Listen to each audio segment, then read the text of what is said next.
Anti-age üzrə həkim Leyla Zülfüqarlıdır. Xoş Mastopatiyalar, kista, fibroma, mioma, yəni qadın xəstəlikləri adı altında olan bütün bu problemlər yalnız bir məsələyə daha çox bağlı olur, estrogen dominantlığı. Qadınların, yenə də bu bir sosdur, altını çizərək deyirəm, daha çox şişmiş vəziyyətdə olmalarının, bəzən yağ toxuması deyil, ödemin olması və üzdən arıq, qarından kök olmasının səbəbi progesteron azlığına bağlıdır ki, bu da 40 yaş sonrası gələn əlamətlərdir və mən deyərdim ki, Azərbaycan cəmiyyətində qadın olmaq onun üçün çətindir. Daha çox gözəlliyi istəyirlər, nəinki sağlamlığı. Və dediyim kimi o qlamur xanımların çox xüsusi paltarda görünüşdə çox qəşəng. Dediyim bilmirəm necə belə pis ifadə səslənməsin, amma paltarı çıxartdıqda dəriyə baxmaq istəmirsiniz. Yəni dəri o qədər çökmüş vəziyyətdə, selülitlə, striyayla dolu və sonra da bu xanımlar nə istəyir? Bunu əməliyyatla bərpa etmək istəyir. Dəri datdırma. Məsələn, bu deyil. Sizin defisitləriniz var. Siz defisitlərini bərpa etməmisiniz və o xanımlar inanın analizə gəlib belə müayinə olunmağa ərinirsə, amma bir sıra kosmetoloji prosedurlar vardı. Botoks və sairələ hər hansı bir aparat, kosmetologiya elə yaxşı qaçırlar və düşünürlər ki, masaj aparatı onu düzəldəcək. Bəlkə də bugünkü gün estetik cərrahların qazancı elə budur. Çünki o qədər belə kompleksli xanımlarımız var ki, dəri gərməni çox zaman buna görə edirlər. Qapdırmışıq özümüzü türklər demiş kofeyə. Xilas yolunu orada görmüşük. Kofe tamam, çox da səhv içki deyil. Xeyirli tərəfləri də var deyə bilərəm. Amma hər kəsə də olmaz. Salam, xoş gördük dəyərli izləyicilərimiz. Sevinclə danışın bugünkü qonağı funksional tibb həkimi, diyetoloq, nutrisioloq, eyni zamanda anti-age üzrə həkim Leyla Zülfüqarlıdır. Xoş gəlmisiniz Leyla xanım studiyamıza. Xoş gördük əzizim Sevinç xanım. Uzun illərdir ki, tanıyıram sizi. Həmişə dəstək xəttinizə çox hörmət edirəm. Çünki siz o jurnalistlərdənsiniz ki, elə sual verməyə bacarırsınız ki, qarşınızdakı respondent danışmaya bilməz. Çox təşəkkür edirəm. Və mən üzürlü hesab edirəm ki, biraz gecikmə səbəbim var ki, yəni məni məşğul edən bir pasiyentim əsli idmançıdır. O məni telefonda saxlamışdı bayaqdan. Yəni elə suallar verir və həyatı strateji bir mövzu idi. Doğrudan, elə bunu deyim də o zaman. Demək IGF hormonu var, yəni somatotropin hormonudur bu. Boy hormonudur normada. Amma indi artıq baxıram ki, bu belə dəbə düşüb. Bizim idman zallarında bunu öz fəaliyyət şəklində inyeksiya edib özünə vuran trenerlər və yaxud bunu deyək ki, şagirdlərinə də, yəni məşğul olduğu idmana gələn insanlara təklif edirlər ki, məni bu mövzuda, bu sualla məşğul etmişdi pasiyentim. İndi deməli, idman trenerləri məşqə gələn, yaşdan asılı olmayaraq. Bəli, bəli. Necə deyirlər, məşqçilərə boy hormonu məsləhət görürlər. Vurmağı inyeksiya şəklində. Özlərinə vurur bunu və artıq ora gələn... Pasiyentinizin neçə yaş var idi? 44-45 yaşında və uzun illər. Düşünün. Nə qədər doğrudur? Əslində burada necədir vəziyyət? Yəni indiyə qədər idmançılar testosteronu da belə vururdular, bilirsiniz. Testosteron əslində hamı düşünür ki, kişi hormondur. O çox lazımlı bir hormondur ki, halbuki hələ həm də qadınlara lazımdır. Bunu da sonra danışarıq. Amma müəyyən yaşdan sonra testosteron həm kişi bədəndə, həm qadın bədəndə azaldığı üçün, amma testosteronun funksiyası nə idi? Əzələ dəstəyidir. Əzələnin sanki qidasıdır. Amma idmana gələnlərin də ən əsas istəyi nədir? Minimum yağ qurudurlar, bədənin maksimum əzələ. Buna görə də bunu öz fəaliyyət şəklində süni sintetik testosteron vuraraq da edirdilər. İndi keçiblər boy hormonuna, IGF hormonuna, somatotropinə ki, somatotropin də boy hormonu olduğu üçün o yağı lipoliz edə bilir, minimum saxlayır yağı bədəndə və əzələ dəstəyidir eyni zamanda. Və hər iki hormon, həm testosteron, həm somatotropin 30 yaş sonrası orqanizmdə azalır. Yəni çox maddələr, çox deyək ki, vacib nutritlər orqanizmdə zaten azalır. Hormon olaraq da azalırıq. Ona qalsa qadınlar daha çox itkiyə gedir bu istiqamətdə, menopauza dövrü və s. Bəyəm hər azalan hormonu süni şəkildə biz əlavə edə bilirikmi? Bunun yalnız arxasında həkim rəyi, həkim məşğul olmalıdır bu hormon deyək ki, dozalanmasına və s. O yüzdən də mən pasiyentimə dedim ki, biz bu işi görürük əslində, amma bir idman mərkəzində doza müəyyənləşmədən sizin orqanizmada ümumiyyətlə IGF-nin səviyyədə hələ bir analizə baxmaq lazımdır. Yəni bu öz fəaliyyət şəkildə olmaz. Yəni ən azından əgər tibbi göstəriş varsa, həmin şəxsə hormon təyin oluna bilər. İynə şəklində və ya həb şəklində, amma bu bir idman zalına gedir. İdman zalında olacaq trener prosedur tərəfindən deyil. bu təyin oluna bilməz. Təyin oluna bilməz. Çünki əslində dünyada belə bir tendensiya da var ki, bizim çox hörmətli hocamız deyə bilirik, Dr. Hertog, dünyada çox məşhur bir həkimdir, elm adamıdır. Konferensiyalarda kifayət qədər olmuşuq. Longevity terapiya, yəni uzunömürlük terapiyası artıq tendensiyadır. Yəni 21-ci əsrin müasir tibbi o tipdir ki, o bugünün, yəni sadəcə analizə baxıb bu gün məndə nə var ilə yaşamırıq. Biz profilaktik tədbirlər görürük ki, yaşlanmanı donduraq, buna anti-age deyirik və ömrü uzadaq. Və ömrü uzatmaq doğrudan da əslində yeni tədqiqatlar, elm dayanmır, o qədər isbatlar var ki, sən demə DNK-mız imkan verir. Hətta 100 üstəgəl yaşaya bilərik. Sadəcə bu insanın epigenetikasından asılıdır. Həyat tərzimizi elə qurmalıyıq ki, yaşaya bilək. O yüzden də həmin bu longevity terapiya da somatotropin, testosteron, bütün hormonlar yer alır. Amma bunu düşünün, arkasında Dr. Hertog kimi bir dahinin imzası olmalıdır. Yəni o qədər analizlərdən və sairdən sonra təyin etmək olar. Sadəcə idman zalı səviyyəsində deyil əlbəttə ki. Buradan elə bir ismarcımız olmuş olsun idmançılara. Bəli. Yəni həkimin təyini olmadan, təyinatı Bəli. olmadan heç bir halda idman zalında sizin trenerinizin yazdığı o iynələri vurdurmayın. Qəti şəkildə Çünki o normativlərə baxmaq ziyan lazımdır. vurmuş ola bilərsiniz.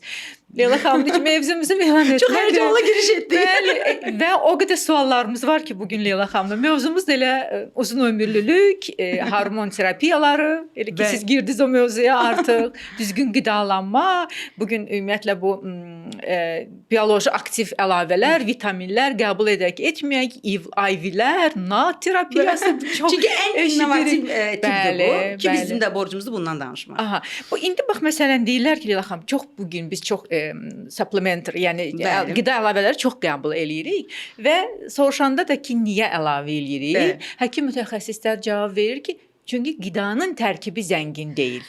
Tamamilə doğrudur. Əslində biz suplement terapiyasına biraz gecikmişik deyərdim. Ölkə olaraq keçidimiz biraz gecdir. Müqayisə etsək Qərblə, Avropa ilə Bəli. müqayisə etsək, orada artıq elə bir ənənə, elə bir tendensiyanı alıb ki, marketlərdə çox rahat satışıdır bu. Ki mən bunun tərəfdarıyam əslində.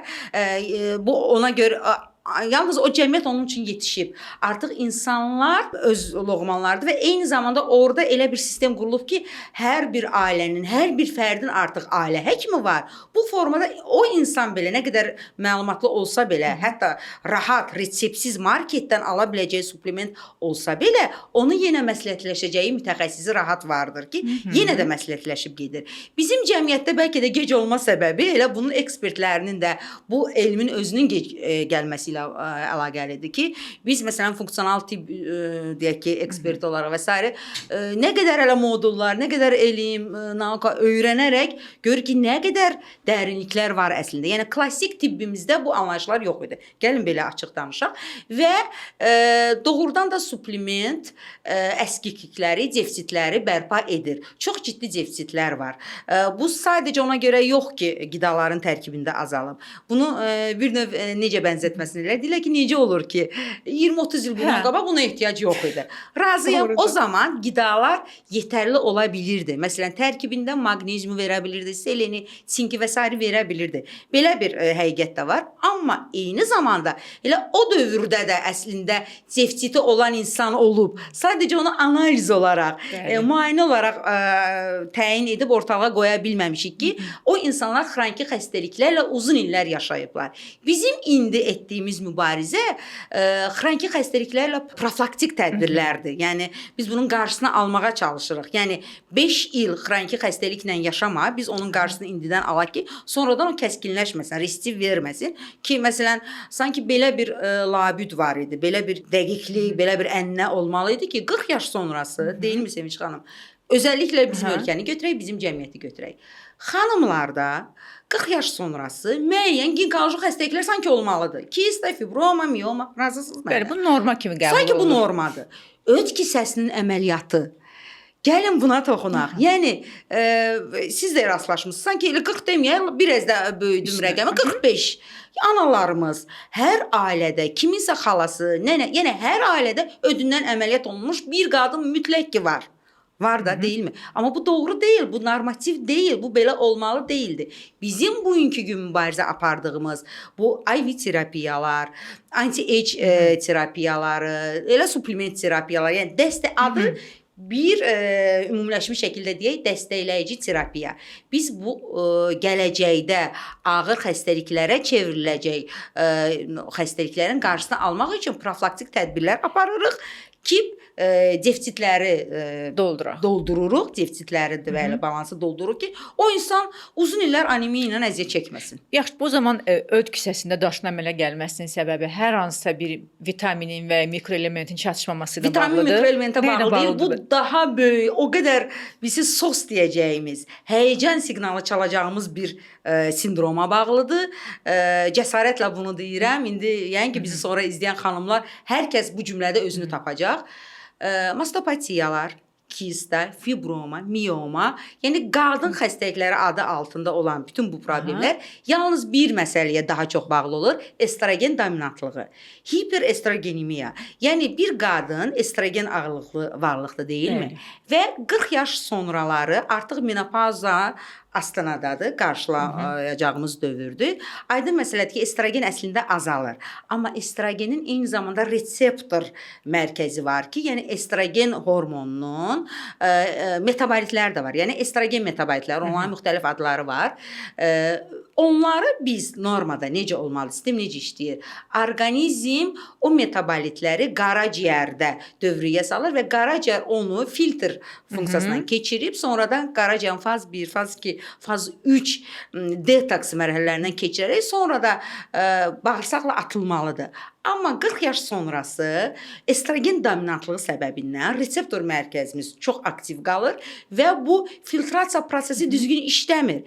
Biz metabolitlərimizi toksin kimi bədənimizdə saxlayırıq. Hələ mən demirəm, süni ətrafdakı toksinlər, yəni nə qədər ksenoestrogenlər var, yəni sintetik estrogenlər də əslində havada belə uçuşan, plastik qabda su içirik, tərkibində sintetik estrogenlər, yəni bir çox sintetik kosmetik vasitələr, öz bax, yəni bütün bunlar əslində bir xanımın bəlasıdır. Yəni bir xanımı nə qədər əhatə edən xəstəliklərə səbəb faktorlar var, deyilmi? Və bütün bunlar zamanında 20-30 il öncəyə qayıdıram, doğru şəkildə müalicə olunmayıb. Gözlənilib, o iz qoyub, gəlib xroniki xəstəlik kimi. Artıq o metabolitlər bədəndən atılmadığı üçün, qaraciyər filtrasiyadan keçirilmədiyi üçün metabolitlər ikincili qaraciyərdən yenə dövriyyə girib, orqanizmdə toksinlər qalıb, iz qoyub və burada bu zaman təhlükəli estrogen metabolitləri artıq o dediyim pis xəstəliklərə yol açıb. Və bu zaman öd özü də orada sıradan çıxır. Birincili dedim qaraciyərin faz 1 mərhələsində biz qaraciyər filtr orqanıdır.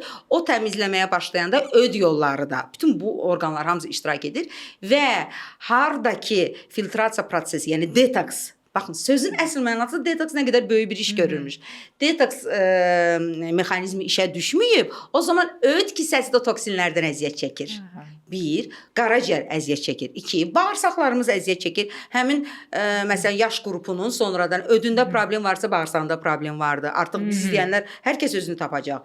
Ya qəbizliyi olub, ya qaraciyər mikrobiotasında problemlər olub və sonradan birincili, yəni əlamət budur. Öd yoldan çıxır, sıradan çıxır, qaraciyərdə əlamətlər, bağırsaqda artıq diskomfort momentlər və sonra gəlir miomalar, kistalar, nödüllər, bu ya qalxanvari vəziyyətdə özünü göstərəcək. Yəni bütün endokrin sistemin orqanıdır əslində.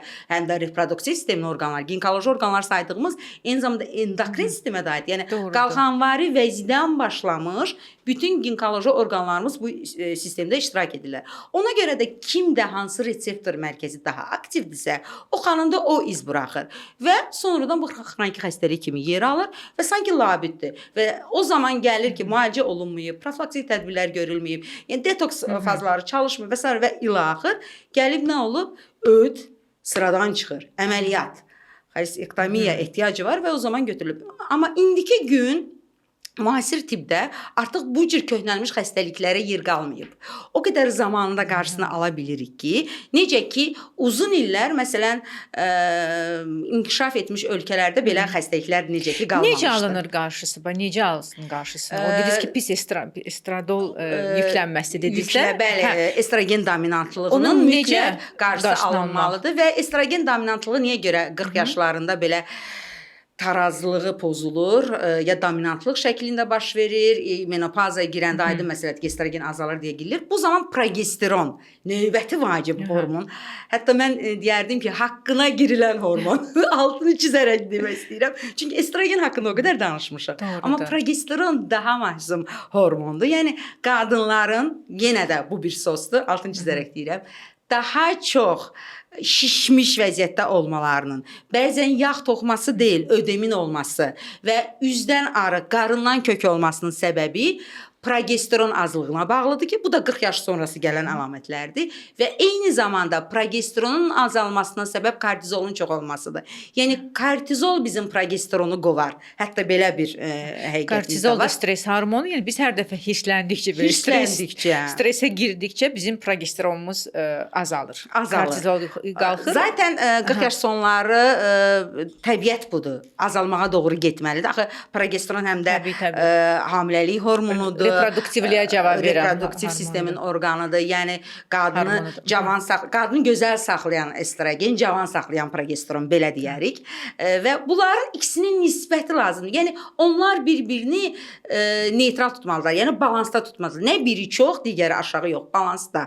Estrogenin çoxluğu ciddi xəstəlik ola bilər, kanserə qədər, yəni xərçəng xəstəliyinə qədər gedib çıxa bilər ki, bu növbəti ciddi qorxduğumuz, qadınların qorxduğu isə progesteronun azlığı da burada başqa bir rol. Ona görə də hər ikisinin balansı çox vacibdir və mən deyərdim ki, Azərbaycan cəmiyyətində qadın olmaq onun üçün çətindir. Düşünün, yəni, həm sağlam saxlasın özünü, həm gözəl saxlasın. Biz birincisi ona görə ki, bunların çox məlumatsızıq. Bilmirik. Yəni. İkincisi biz bilmirik kimə gedək. Ginekoloqa mı getmək lazımdır, yoxsa nutrisioloqa və yaxud da ki, funksional tibb həkiminə. Bax, kimə müraciət etməlidir bu yaşda qadın? Əslində artıq bizim bu danışdığımız, yəni detoks işini ciddi şəkildə, yəni bu funksional tibb həkimi, dietoloq, nutroloq, yəni bu əgər həkimdirsə, yəni bu yeni tibbdən yeni sahədir də bu tibbdə. Bəli, artıq məlumatda öyrənibsə, yəni bunu oradadır. Amma mən əstəğfurullah nə endokrinoloqlarımızın, nə ginekoloqlarımızın haqqına girmək istəmirəm. Kifayət qədər bizim doğrudan da savadlı mütəxəssislərimiz var. Mən həmişə söyləyirəm, ümumiyyətlə çox Avropada bir sıra forumlarda, məsələn Almaniyada həkimlər forumunda da qatılmışdım. Bu söz orada qalxıb dedim. Yəni o qədər bizim Azərbaycan həkiminin beyni kifayət qədər güclüdür. Yəni sürətli düşünmə qabiliyyətinə malikdir. Yəni öz protokolunu qoya bilər. Yəni yeni innovativ tibbdə öz imzasını qoya bilər. Ki bugünkü gün dünya zaten araşdırma ilə məşğuldur. Tədqiqatlar davam edir və dediyim kimi bütün tədqiqatlar onun üzərində gəlir ki, insanı daha uzun müddət xroniki xəstəliklərsiz saxlamaq lazımdır. Yəni süni gözəlləşdirmək deyil. Sadəcə şəkil və bu portret gözəl olmasın. İçdən biz sağlam olanda zaten gözəl göstərəcəyik. Bax budur. Yəni xanım, sizə gəlmir ki, bizim qadınlarımız öz sağlamlıqlarına qarşı, səhhətlərinə qarşı laqeyddirlər. Biganədirlər. Həkimə getməyə o qədər də can atmırlar. Ya bilmirəm, həkimə getmədən qorxumuz var, qorxuruq. Bəli, belə bir kateqoriyadır əslində Sevinç xanım. Daha çox gözəlliyi istəyirlər, nəinki sağlamlığı. Və gözəllik diktə etdiyi zaman həkimə gələndə o gözəlliyi əldə eləmək üçün həm də hansısa sağlamlıq problemini həll etmək lazımdırsa, bəli, o zaman qaça-qaça gəlirlər və pul da xərcləyirlər. Yəni sanki iki qrupa bölünüb. Məsələn, mən praktik həkiməm. Gündəlik kifayət qədər pasient görürəm. O qədər pasient hekayəsi var. Məsələn, deyək, morbid obezitə xəstəsi ilə də çalışıram və son zamanlar selülitin də müalicəsi var. Baxın, bunu belə səhifəmizdə post var idi. Bunu qışqıraraq dedim. Yəni sadəcə selülitin həll olması üçün insanlar necə axışdılar. Amma morbid obezitədən 100 kilonun üzərində qalıb o gözəllik onu hələ də narahat eləmir də. Deyək ki, yoldaşın bəyənir, ətraf, yəni deyir ki, məsələn, kilom çox da olsa qarnım yoxdur, doktor, yaxşıyam. Yəni sarkopeniya, əzələ boşalması hələ yoxdur o xanımda, deyək ki, yaş da azdırsa. Yəni onu narahat eləmir də, sosial çevrədən heç bir məsələdən qınaq görmür. Amma az da olsa selülit olsa onu narahat edir. Gəldik bu məsələ. Yəni selülit yer gəlsə ciddi sağlamlıq problemi kimi iz qoymur. Amma bir 100 kilo ciddi sağlamlıq resurslarımızı siqnal altına qoyub. Burada şəkərli diabet ola bilər, tiroid paneli, qaraciyər, yəni bütün orqanlar əgər 100 kilo varsa altında risk qrupunda. Yəni o zaman narahat olmurdular. Amma mən yenə də pozitiv düşünürəm. Yenə yaxşı ki, gözəlliyi düşünən xanımlarımız var. Heç olmasa gözəlliyi axtaranda biz sadəcə yaxşı mütəxəssisin əlinə düşməlidir ki, mütəxəssis o zaman araşdırır. Bu gözəllik arayışında siz əgər sağlamlığınızda risk qrupuna qoyursunuzsa, risk altında qoyursunuz, sual altına qoyursunuz ki, mən öz adıma deyirəm, kifayət qədər, yəni məni tanıyan pasientlərim bilir, çox deyirəm bunu ki, gəlib müəyyən rəqəm arzulayır, buna düşmək istəyirəm. Deyək ki, dəbdədir də 50 kiloların altında bir rəqəm. Sadəcə rəqəm onu maraqlandırır. Baxın, o rəqəmə düşsəniz belə, sizin 40 yaşın üzərindəsiz. 40 yaş sonrası sarkopeniya dediyim, yəni əzələ itkisi, orqanizm vacib resursları olan zülalımızın itkisi baş verir ki, dəri çökür. Elə bu dəri çökmə səbəbindən artıq striyalar da çıxacaq, selülitlər və s. Və bu labüdür. 40 yaş sonrası əgər biz orqanizmdə proteini və s. itirsə, bu gələcək. Amma siz də ideal kilonuzu istəmirsiniz, ölçürük boy parametr və s. bədən konfigurativ rəqəmlərinə. Bu sizə lazım olan kilo deyil. Çünki məsələn deyək ki, 60-dır. Hə? Ola bilər. Amma insan illaki axı o bir rəfiqələrini və s. o da onu demək ki, mən də bu kiloqramdayım. O, yəni insanların özünün istədiyi rəqəm olmalı deyil. Düzgün mütəxəssis ona lazım olan rəqəmi. Leyla, məsəl üçün mən çox arıq olmağı sevirəm. Aha. Amma mənə çox arıq olmaq yaraşmır. Yəni ki bunu mən belə dedim ki, idealsan. Mənim üçün Sevinç xanım. Çünki biz müayinə etdik. Aha. Ekran biraz da bizi kilolu göstərir, artıq göstərir. 8 kilo məni də bilirəm, yenə göstərir. Amma yenə də mən ümumiyyətlə tip olaraq çox arıq qadınları, arıq olmağı sevirəm. Bu məndən bilmirəm nə qədər özümü psixoloji olaraq dəyişdirməyə çalışsam da məndə hələ ki alınmır.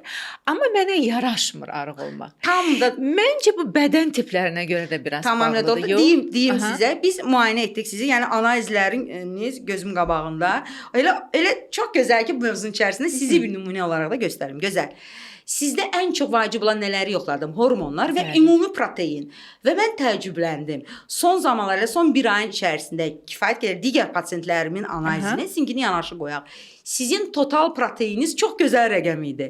Yəni bu başlayır 60-dan 80-ə qədər. Sizdə 78 çıxmışdı, dəqiq xatırlayıramsa. Amma mən az görürəm bu rəqəmi. Çox pasientlərimdə 60 göstərir, 65 göstərir. Bax elə budur. İnsanlar yəni rəqəmi arzulayır. O qədər arıqlamaq, amma o arıqlamaq içərisində siz zülalınızı itirmisiniz. Siz yağsız bədənsiz zaten. Siz biraz arıqlamaq istəsiniz, siz zülalınızı itirəcəksiniz. Eynən də sizə aiddir Sevinç xanım. Sizdə yağ artıq yağ yoxdur. Zülaldır. Zülaldır. Əzələriniz də gözəldir. Yəni biri var paltarda xanımların görüntüsü. Mən bu saat o qədər faktlar deyə bilərəm ki, çox gözəl, glamur, şəkillərinə baxanda onların geyimdə glans jurnalların üz qabığında olan xanımlar. Amma onlar selülit dərəcələri 4-cü dərəcə selülitdən əziyyət çəkir. Baxanda və çoxları həmişə elə bilirdi ki, selülit kimi ağır deyək ki, bir sindrom daha çox yağlı xanımlarda olarmış. Əksinə bəzən elə deyil. 50 kiloya düşən insanın selüliti var. Çünki o zülal itkisinə bağlıdır eyni zamanda. Bir sıra vacib resurslarını zülal və dəmir itkisi də olanda bəli. O dediyim kimi o glamur xanımların çox xüsusi paltarda görünüşdə çox qəşəng. Dediyim bilmirəm necə belə pis ifadə səslənməsin. Amma paltarı çıxartdıqda dəriyə baxmaq istəmirsiniz. Yəni dəri o qədər çökmüş vəziyyətdə, selülitlə, striya ilə dolu və sonra da bu xanımlar nə istəyir? Bunu əməliyyatla bərpa etmək istəyir. Dəri dartdırma. Məsələn, bu deyil. Sizin defisitləriniz var. Siz defisitlərini bərpa etməmisiniz və o xanımlar inanın analizə gəlib belə müayinə olunmağa ərinirsə, amma bir sıra kosmetoloji prosedurlar var da. Botoks və s. hər hansı bir aparat, kosmetologiya elə yaxşı qaçırlar və düşünürlər ki, masaj aparatı onu düzəldəcək. Yox, əgər sizin dəri strukturunuz düzgün deyilsə, dərinin resursları yerində deyil, amin turşuları, yağ toxuması funksiyasını itir. Bunlar hamısı ayrı-ayrılıqda ciddi patologiyadır ki, ciddi işləyirik. Və belə olanda o yüzdən də deyirəm ki, mənim üçün mən bir mütəxəssis olaraq mən xanımı paltarda qiymətləndirmirəm. Və ona görə də mən özəlliklə daha çox xanımlarla işləyirəm. Hər xanımın paltarını söndürdükdən sonra bölgesel qarın ətrafı, yəni vacib elə deyək ki, aşağı ətrafı hər yerdə baxanda mənim gözüm artıq o zaman diaqnozunu qoyuram ki, siz düzgün vəziyyətdəsinizmi? Paltarda gözəl görsənə bilərsiniz, amma çıxaranda orada nə yoxdur? Yəni dərisinin vəziyyətinə görə siz artıq onun hormonal hətta sistemini müəyyən edə bilirsiniz. Hətta lif ödemlər, lenf ödemlər də var. Bunlar da bir başqa problemdir ki, bu da ölkəmizdə çoxdur. Çoxları düşünür ki, lif ödem, lenf ödemlər də, baxın, bəzən daha böyük kilolarda, sadəcə qışqıran sindromda biz bunu görürük. Zahir görünüşdə də görürük. Amma lenf ödemlər, yəni limfostaz daha çox olanda ki, bunların su elektrolit balansı pozulur. Bu insanlarda yağ toxuması aşağı ətrafda daha çox paylanır, belə deyək. Bu belə kateqoriya da genetik olduğu üçün deyək ki, ana, xala bu xəttdə vardır zaten. Bunların epigenetikası, yaşam tərzi biraz da səhv olduqda, halbuki onlar məcburdurlar doğru həyat tərzi keçirməyə, digərlərindən fərqli olaraq. Çünki genetikada var. Bu genetikada olduğu üçün artıq 40 yaş sonraları qaçılmazdır. Onlar səhv arıqlamaqla zaten o dərinin strukturunu pozacaqlar. Yəni ki, onsuz da bunun genetikasında limfödem var idi. Yəni dəri çökəcək, sallanacaq. Yalnız gözəl geyimlərlə bunu ört-bastır edə bilər. Amma soyunduqda o xanımların özlərinin çox aşırı kompleksləri olur ki, və çıxış yolu yenə də düşünürlər ki, əməliyyat, dəri gərmə və növbəti iddialı sözümü deyim, yenə altını çizərək, bəlkə də bugünkü gün estetik cərrahların qazancı elə budur. Çünki o qədər belə kompleksli xanımlarımız var ki, dəri gərməni çox zaman buna görə edirlər. Yəni, həm üz gərmədə və çoxların da üz gərməni biliriksə, amma bədən şəkilləndirmədə dəri gərməsini də buna görə edirlər. Ona görə bugün çoxdur bizdə bu qədər, yəni bədən şəkilləndirmədən xanımların sayı. Çünki onlar nəinki artıq yağdan narahatlar, ki, kiloludular. Çoxsu kilolu deyil, gediblər dəri gərməyə. Razısınız mənlə? Çoxların dəri strukturu problemlidir ki, onu başqa çarəni bilmirlər. Sadəcə buna gedirlər. Halbuki onun belə ciddi müalicəsi var ki, ölkədə ilklərdən ki, bu müalicəsini ciddi şəkildə edirik və nəticə göz qabağında insanlar təəccüblənir. O yüzden de dediğim kimi sağlam həyat tərzi, deficitləri bərpa etmək və idman bu zaman lazım olabilir ki, bəli, əzələnin dəstəyidir. İdmanın da səhv edənlər var. Kortizol yüklənir, insan arıqlamaq əvəzinə əksinə dedi kökəldim. Kökəlmək, bəli, kilo almaq dediyimiz, dediyim kimi də kortizol yüksəkliyinə bağlı olaraq kilo getmir, əksinə. Ümumiyyətlə, son araşdırmalar da deyir ki, idmandansa yürüyüşə çıxmaq, tez-tez yürüyüş etmək, o daha çox şəkil itkisinə səbəb olur. Nəinki o ağır kardio idmanlar. Yox, elə deyil. İnanırım sizə, Sevinç xanım. Hətta kitabımda belə bir mövzu da var. İllərlə mən bunu deyirəm. Bəlkə də sizin dövlət kanalımızda apardığınız verilişdə də bu mövzular yadınıza gələr. Həmişə deyirdim ki, bədən tərbiyəsi. İnsana lazım olan bədənin düzgün tərbiyəsidir. Bu nədir? Bu yürüyüşdür. Qaçış deyil. Qaçış hər kəsə yox. İri addımlarla yürüyüş. Bir də oksigendə. Pilates. Üzgüçülük çox vacibdir. Basketbol, tenis, stol üstü oyunlar, yəni hərəkətdə olduğun oyunlar. Bunlar hamısı bədən tərbiyəsidir, əzizlərim. Amma idman dediyimiz anlar, özəlliklə şəxsən trenajör zallarında baş verən o qədər fəlakətlərin hiss etmişəm, şahid olmuşam və əleyhinəyəm. Yəni trenajör zallarında çox da doğru hadisələr baş vermir. Yəni düşünün, havasız bir mühit, vitamin D əskikliyi var, ciddi, magnezium əskikliyi var. İnsan kofe içib idmana girib, biraz da magneziumu kofe ilə qovub, halbuki ciddidir. Gələcək o mövzuya. Bu sözüm o zaman burada deyil. Biz hər gün sidilə 100 ml magnezium itiririk. Və düşünün, bu cəmiyyət indi də qaptırmışıq özümüzü, türklər demiş kofeyə. Xilas yolunu orada görmüşük. Kofe tamam, çox da səhv içki deyil. Xeyirli tərəfləri də var deyə bilərəm. Amma hər kəsə də olmaz. Kofeni içib deficitlərindən xəbəri yoxdur. Ümumi proteini aşağı, anemik mərhələsi var, dəmir defisitidir, vitamin D əskikliyi, magnezium əskikliyi. Kofe içdi, havasız mühitdə girdi trenajör zalına. Çoxlu tər itirdi, razısınız mənlə. Doğru düzgün bəslənmədi. Çıxdı, və davamlı, hətta onun bəzi idmançılar üçün normativ özlərinin təyin etdiyi normanın altındadır. İndi gəlin onları belə sistemli şəkildə sual kimi sizdən soruşum, Tamam. Leyla xanım. Ümumiyyətlə siz demişkən kofe içmək indi çox alışqanlıq demirəm dəbdədir. Yəni kofe ümumiyyətlə elə bir içkidir ki, o insanda çox tez alışqanlıq yaradır. Bəli. Məsələn, kapuçinoda mən də çox içirdim kapuçino, artıq südə görə çıxartmışam. İndi yalnız evdə dəmlənmə Türk kofesi içirəm. 2 gündən bir gündə gündən bir çalışıram doğru. gündə içməyim. 2 gündən bir içirəm. Amma siz deyirsiniz ki, kofe içmək ziyanlıdır və zərərlidir. Kapuçinonu bildim. Yəni ümumiyyətlə kofe içək yoxsa içməyək? Ziyanlı dediyim, yəni kofe hər kəs üçün deyil. Əksinə daha doğru olar bu cümləni deyim. Hər kəs üçün deyil. Kimlər üçündür? Bəli, əgər ciddi defisit varsa, 40 yaş üstü elə həm qadın, həm kişilər üçün bir strateji məqamdır.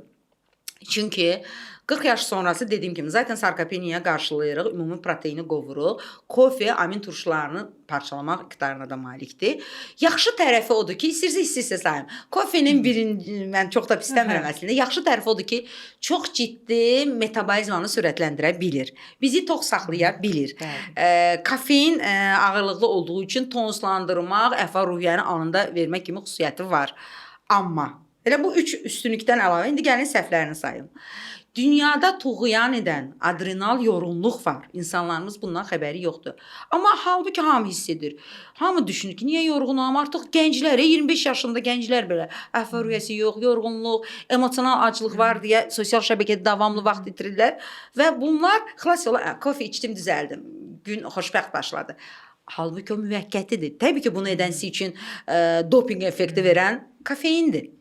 Amma kafeinin gəlin baxağın tərkibində nə var? Purin alkaloidləri adlı vacib nutritlər var ki, bunların da dozası var. O 1000 milliqramın üzərində olan bir doza deyil. 1000 milliqram dozanı biz kiçik kofe çaşkalarında alırıq və bu espresso deyil. Espresso bir çaşkada belə böyük dozanı aldıq məsələn.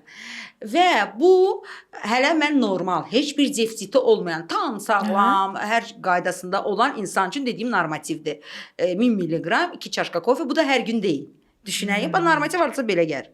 Amma ciddi defisiti var, magnezium defisiti, bu insan həyatında suplement tanımır və s. Axım kofe dedim, CD ilə biz 100 millilitr zaten magnezium itiririk hər gün və dünyada tuğyan edən adrenal yorğunluq ki, yorğunluq zamanı biz yorğunluğu belə simptomatik aradan götürürük. İstər energetik içki olsun, istər kofe. Bu simptomatik aradan qaldırmadır. Bəli. Amma onun doğru dəstəyi antistres nutritlər qəbul eləməkdir ki, bu da magneziumdur. Biz magnezium qəbul eləmirik, amma magnezium zaten itiririk. Onsuz da tər və sidiklə və üstə gəl kofe də içdik, biraz da kofe ilə itirdik və heç bir resursu olmayan magneziumu tamamilə bədəndən çıxardaraq və mən bunu suplement dəstəyi olaraq yerinə qoymuram. Nə olacaq? O yüzden də mən məsəl üçün belə örnək verəndə ki, kimlər, məsələn var çox həkimlər, hocalarımız, mən özüm də kofe içirəm, amma mən özümü bilirəm. Mən bilirəm ki, mən kofe içirəmsə, mən çox ciddi suplement dəstəyimi alıram. Mən kofe içdiyim gün hətta bunu suplement yəni vitamin və mikroelementlər yəni var. bağlar içirik, nəzərdə tutur maddələri. Baxın əzizlərim, mən məsəl üçün kofe içdiyim günü, deyək ki, normada magnezium qəbul edirik də sizdə də magnezium var, məndə də. Dozamız məsələn nədir? 200-300 milliqram deyək ki, gündəlik bir magnezium həbini içirik. Kofe içdiyim günü mən 2 həb içirəm onu. Baxın, belə bir qanuna uyğunluq ki, qarşısını alım. Zaten ətrafda baş verən mikrostreslər, həyatımız megapolis şəhərdə yaşayırıq. Bunları İndi mənim sualıma cavab olaraq deyə bilərlər ki, bəs bütün inkişaf etmiş ölkələrdə kafe shoplar işləyir. Baxın əzizlərim, onlar 20 il öncə də suplement dəstəyi həyatlarında var. Onların hamısının çox gözəl qabları var. Hər gün nə içdiyini, lazım olduğunu bilirlər. Mən bugünkü gün belə çox əziyyətlə hələ magneziumun nə qədər vacib olduğunu insanlara izah edirəm. O yüzden də, yəni kim içə bilər, kim içə bilməz deyə kateqoriyamız mütləq ki var. Hətta daha irəli gedən bir cümləni də deyim. Buna insanlar biraz anlamış olsun. Məsələn, mənə görə sual versəniz, şokolad yoxsa kofe desəniz, burada da başqa fikirlərim var. Yəni cəmiyyətin öyrəşmədiyi fikirlər deyirəm mən hər zaman və bəzən ola bilər ki, mən razıyam. Bu saatda bu bir mənalı qarşılamayan fikirləri açıqam, bilirəm ki, belə bir fikirlərlə qarşılaşacağıq. Məsələn, illər öncə mən doğru şokolad yeyin dedim. Doğru şokolad o şokoladdır ki, kakaosu çox olan, Kakao yağı çox olan, çünki Bəli. kakao yağı ən faydalı yağlardandır. Doymamış yağ turşusudur. Şəkəri az olan. Bəli. Bu deyirik Gorki şokolad, tüt şokolad və s. Adi şokolad. Çox keyfiyyətli ölkənin şokoladı. Çünki niyə həm də Sevinç xanım? Bax triptofandan da danışacağam az sonra. Şokoladın tərkibində triptofan var. Çox vacib amin turşusu. Halbuki o triptofan serotonin ehtiva edir. Yəni serotonin inhibitorudur belə deyə. Yəni serotonin də nədir? Xoşbəxtlik hormonu. Onun doğal adını biz triptofan deyirik. Bəli. Triptofan əskikliyi olan insanlarda ki, bu da yenə 40 yaş, 45 yaş üstü illaki var. Bir də 20 yaş sonrası bəzi kateqoriyada var. Antidepressantlara düçar etmədən nevroloqların müalicəsi və sairə ehtiyacı olmadan təbii qaynağını ya yeməkdən alın, deyirəm, hinduşka əti yeyin, boranı tumu yeyin və s. Və yaxud da biz bunu dəstək olaraq, bad olaraq da veririk həbini.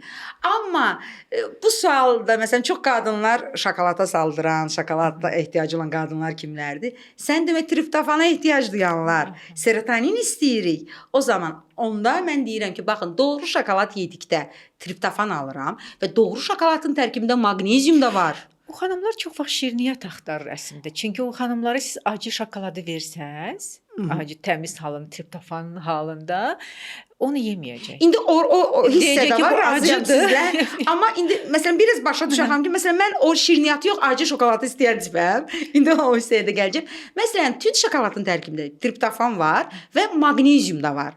Amma kofedə nə var? Kafein, triptofan, ümumiyyətlə amin turşu yoxdur və maqnezium yoxdur, eyni zamanda maqnezium qovur. Nə baş verdi? Mən doğru çayla acı şokolad içərəm. Nəinki hər gün kofe içərəm. Razısınız mənə? Bəli, indi mən biraz bu maqneziumdan danışmaq istəyirəm. Yəni ümumiyyətlə bir 15 il bundan öncə həkimlər bizə vitamin D analizləri verdirməyə başladı. İstənilən həkimə gedəcəydinsə, doğru idi. Yəni vitamin D-nin analizini bizdən istəyəcəkdi. İndi isə düzdür, maqneziumun analizini vermək mümkün deyil, amma həkimlər bir-iki sualdan sonra necə yatırsan, özünü yorğun hiss eləyirsənmi, əzələ ağrıların olur ya yox, bu sualları verməklə rahatlıqla təyin eləyə bilir ki, bu insanda maqnezium əksikliyi var və maqnezium da təyin eləyirlər. İndi və keçən dəfə də dediniz ki, 10 ayın, 12 ayın 10 ayını biz maqnezium içməliyik, cəmi hardasa 2 ayından başqa.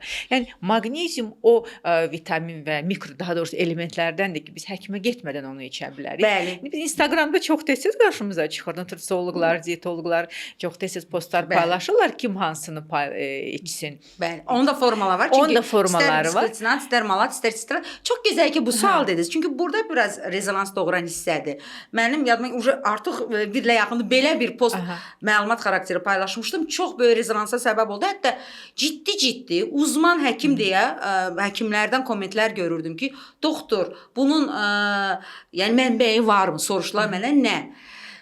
Dedim ki, maqneziumu qan ilə analiz verməyə ehtiyac yoxdur. Bu boşuna bir məsələdir və çox ciddi referansı olan laboratoriyalarımız bunu verirlər. Çünki maqnezium toxuma üçün müəyyən olunacaq bir elementdir, mineraldır ki, siz daha çox araşdırmacı bizim jurnalist xanımız bunu bilirsiniz və sizinlə işləyən həkimləri də sağ olsunlar ki, bu hissədə. Amma çoxluq, yəni bu cəmiyyətdə hələ tam bu fikir qəbul olunmayıb. Yəni çoxluq bunu hələ də qəbul eləmirlər. Hələ də maqnezium analizini qanda axtarırlar və təbii ki, qanda maqnezium axtarılanda heç kəsdə kimdə ki maqnezium aşağıdır, onda heç aşağı çıxmır. Niyə görə? Deyim bu xəbəri sizə.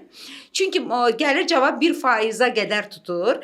Orqanizmin özünü qoruma mexanizmi var. Çünki maqnezium sümüklərdə və toxumalarda toplanır. Harda ki tam defisitə gəlib çatıb, özünü qoruma mexanizmi işə düşür və 1% qanda mütləq ki saxlayır. Və qanda saxlayan biz də gedirik qanda analiz veririk. O defisit olanda zaten qanda 1% müsbət göstərəcək. O yüzdən də amma toxuma içi analiz desəniz var bunun. Amma artıq o da maliyyət itkisinə ehtiyacı yoxdur və s. Ən doğru şəkli bəli simptomlarla da biz bunu müəyyən edə bilirik. Çünki elə bir elementdir ki, biz bunu gündəlik hər kiloqrama 5 milliqram almalıyıq. Düşünün. Bir insanın Aha. və kişilərə daha çox lazım olur da. Yəni 80 kilonun, 90 kilonun üzərində bir insan, qadınlar. Yəni hesablayın kiloqramınızı 5 milliqrama vurun. Bu arada məsəl üçün gecə əgər yuxusuzluqdan əziyyət çəkən insanlara əvvəllər həkimlər yuxu dərmanı və ya da ki istənilən bir sakitləşdirici məsləhət görürdülər. İnanın ki, buna ehtiyac yoxdur. Bəli, buna ehtiyac yoxdur.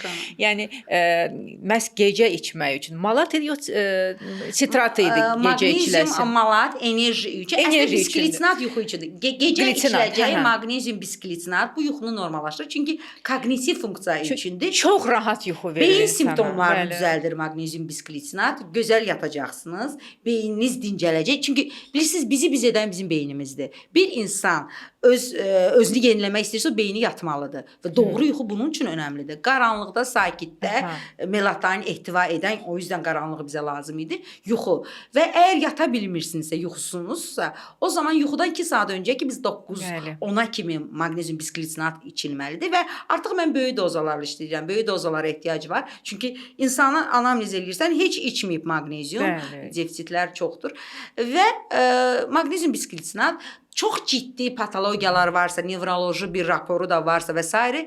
Yenə də melatonin dəstəyi də var. Bu da bir bioloji aktiv maddədir. O belə güclü antioksidantdır, yaxşıdır. Nəinki bizim illər öncə çox səhv o yəqin lap belə yuxusuzluğun üstündə olan insanlardır. Onlar da yəqin ki nadir olur. Amma normalda bugün kimi dindirsən normal müalicə, yenə bioloji aktiv müalicəyə uyan terapiya budur əslində.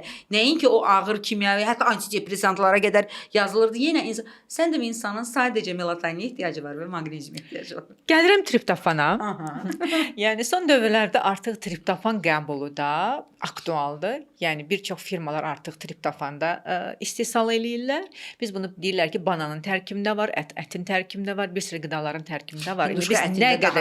Biz nə qədər yeməliyik ki, o triptofan ehtiyacımızı ödəyək. Hətta triptofanı artıq belə inyeksiya şəklində damarda yeridirlər. Bu da var. Yəni ki, biraz danışaq bu triptofandan. Bu çox da qəbul etmək olmaz. Bu beyində serotonin balansını pozur. Öyrəşmə yaradacaq. Öyrəşmə də yaradır. Danışaq bu triptofandan. Ümumiyyətlə bu həb şəklində supplementary, yəni lazımdır, amma hər kəsə lazımdır. Necə lazımdır və kimlərə lazımdır? Kimlərə lazımdır? Müəyyən simptomlar, yəni burada daha çox simptomların üzərində dayanacağıq. Yəni anamnez. O yüzdən də mən həmişə söyləyirəm ki, bir ağıllı, düzgün anamnez toplayan həkimin müayinəsi artıq çox böyük analiz listləri vermənizə ehtiyac olmadan hər şeyə yetər. O yüzden de insanları müayinəyə daha çox lazımdır gəlmələri ki. Yetər ki, doğru həkimin bir müayinəsində olun. Artıq müayinədən biləcəksiniz ki, bəlkə siz öz başına gedib check-upla 10 dənə analiz verəcəksiniz. Sizə isə o həkim müayinə elədir, doğru həkim 3 dənə analizdən yetərli olacaq. Demək, triptofan əslində qidalarla yetə bilərdi. Bugünkü gün yetə bilmir. Çünki qidaların dediyimiz tərkibində qalmayıb. Ən çox böyük dozasa hinduşka ətində olurdu. Gəlin, hinduşka əti nə qədər əl çatandı. Yəni hər yerdə var və s. Yox. Hələ balığın özünü biz belə, yəni gündə balıq yeyirikmi? Yəni bizim ölkəmiz baxmayaraq biz dəniz kənarında yaşayırıq, amma biz çox az balıq yəni qəbul edən, yəni yaxşı balıqlar əl çatan deyil. Hətta bunu deyim. Yaxşı balıqlar əl çatan deyil. Və ona görə də toyuq ətinə keçmişik. Az dozada biraz verir, amma yenə belə süni yetişdirilmiş toyuqlar da deyil. Yumurtada var, yumurtanın sarısında var. Və gəlirəm növbəti hissə, əslində balqabaq toxumu yeyin. Yəni çoxlu çərəzlər yeyin ki, yəni nə gözəl ki, xoşbəxtdir ki, toxunulmamış hissə var. Çərəzlərimizə toxunulmayıb. Yəni çərəzlər yaxşıdır. Ona da toxunulur. Balqabaq tumuyla da bağlı. İstədim qara rəngli. Tünd qara rəngdə olan balqabaq toxumuna müraciət edim. Yaşıl öpəklərdən almaq mən belə düşünürəm. O çəkili satılan çərəz yerlərində aptekdən almaq daha doğrudur. Görürsünüz də, yəni belədir. Və növbəti hissə günəbaxan tumuna ki, məsələn, çox insanlar istirahət etmək istəyəndə günəbaxan tumuna müraciət edirlər də. Sizcə bu təsadüfidir? Yox. Triptofan var. İnsanlar xoşbəxt olur. Oradan xoşbəxt olur və illərlə hətta belə səhvləri eşidirdim. Yəni bütün köklü səbəbləri var insanda. Deyir ki, günəbaxan tumu qəbul etmə kökələcəksə, eşitmişəm ki, kökəldir. yəni o qədər səhvlərimiz var ki, onun içərisində 100 qram günə baxan sizə ziyan deyil də xeyir edə bilir. Əgər orada da yenə dediyim kimi vaxtı keçmiş, paketlərdə satılmış, hansısa toksin, müəyyən toksiki maddələrin yanında qoyulub o paketlərin özü polietilen qablarında toksinlənməsə, onu demirəm də. Yəni orqanik, əminsiniz ki, orqanikdir. Onun ziyanı yox idi. Necə ki, nə bilim, o qədər misal çəkə bilərik ki, boranı çox xeyirli tərəvəzdir. Onu siz soyuducuda çox qeyri-düzgün ərzaqlarla bir yerdə saxlamısınız, elə o artıq xeyrindən çox ziyanını verəcək. Yəni belə məqamlarımız çoxdur.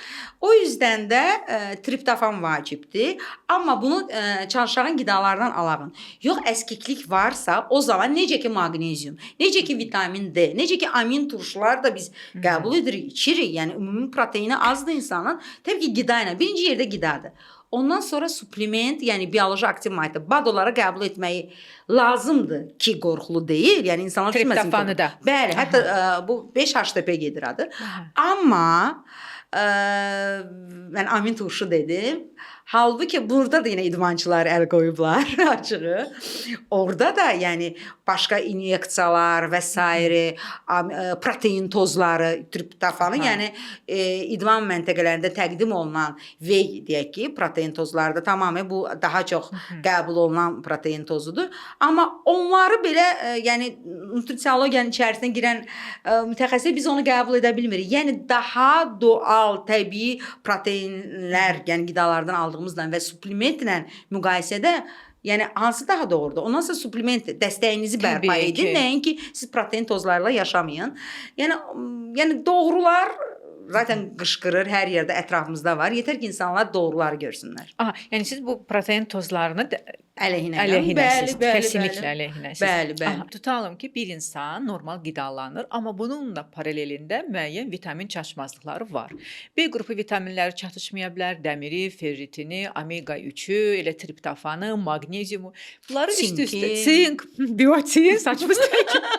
Yəni bunları üst-üstə yığanda səhərlər bir 5-6 həb eləyir də. İndi mən özüm də bunları qəbul eləyən biri kimi, onları səhər deyirəm, düşünürəm ki, öz-özümə, ay Allah, indi bunun yaxşı bir faydası olduğu qədərdir. Bunun içində bir kimyəvi maddələri də var.